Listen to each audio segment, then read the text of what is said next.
My name is Violet Parrott, and I am 17 years old, and I go to Harding Charter Prep, which is a high school in Oklahoma City.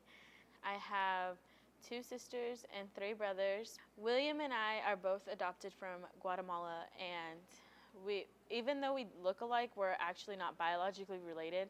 A lot of people ask us that, but you know. When I was born in Guatemala, I was immediately put into an orphanage, and I lived in that orphanage up until I was about 3.5.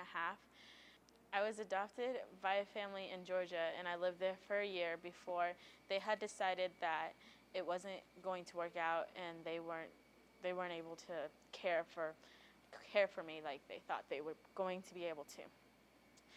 And I just, now when I think about it, it just kind of disgusts me that, kids get thrown around in a house and they don't get that stable life that kids need.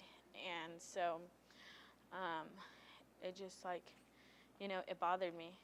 I was shocked by the fact that people would be able to split up your siblings. I'm very close to my siblings, and to think about just one of them being ripped apart, us not living together and just not getting to grow up with each other, with that one thing that, somewhat normal. Something that I want to do when I grow up is just be able to foster in kids of all ages, but especially the older kids, because I want the older kids who have no hope in their lives to be able to see some sort of light.